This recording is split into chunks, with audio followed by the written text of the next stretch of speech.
ان کے گیت گاتے ہیں، علیین میں ان کا نام شمار ہوتا ہے، اور پھر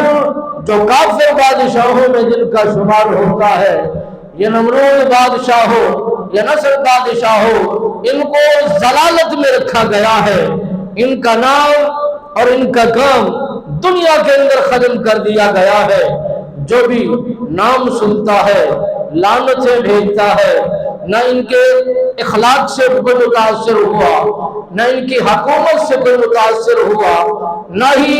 ان کی ظلم و زیادتی کو کسی نے اپنے لیے دلیل و حجت جانا،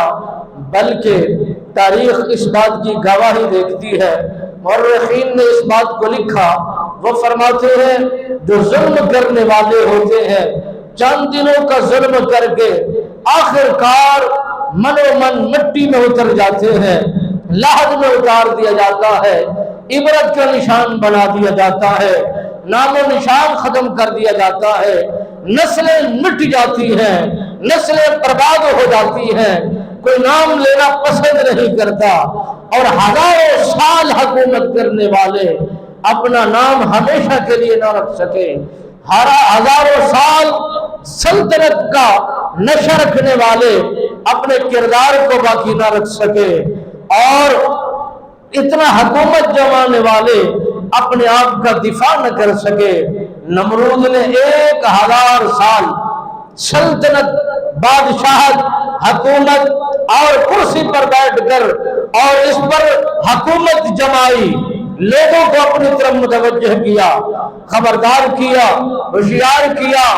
اور لوگوں کو متوجہ مکمل طور پر اپنے اوپر قائل کر دکھایا، اور کہا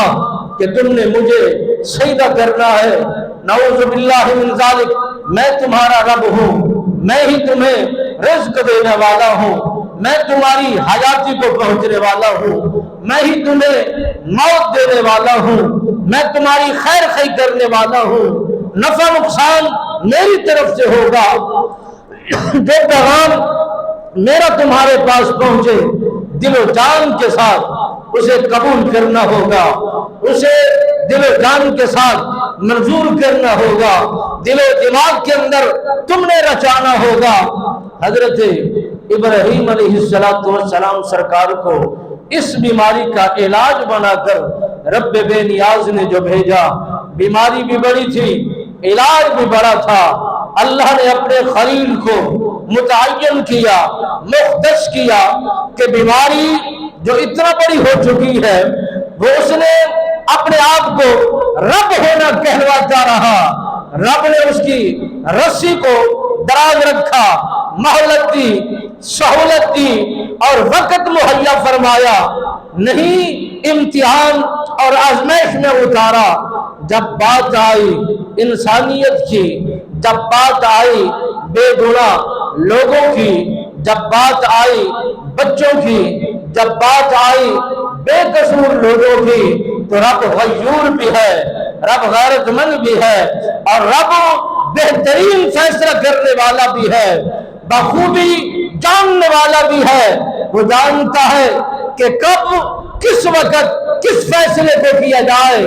اس ظالم بادشاہ نمرود نے 1000 سال کی حکومت جمانے کے بعد یہ سمجھتا رہا مجھے کوئی زوال نہیں، میری بادشاہی ہمیشہ ہے، میری سرداری ہمیشہ ہے، میری سپہ سالاری ہمیشہ ہے، میری حکومت کا لیول کوئی نہیں گرا سکتا، مد مقابل آنے والا کوئی کھڑا ہو کر مقابلے کرنے میں کوئی طاقت نہیں کرتا۔ کیوں 10 سال نہیں، 1 سال نہیں، 200 سال نہیں، بلکہ 1000 سال حکومت کرنے والا نمرود نے جب یہ زمانے کو بتایا کہ جو رعایا ہے مجھے سجدہ کرے، جو میرے قریب میں رہنے والے ہیں مجھے رب تسلیم کرے معاذ اللہ، جو دور میں رہنے والے ہیں میری شکل و شبہات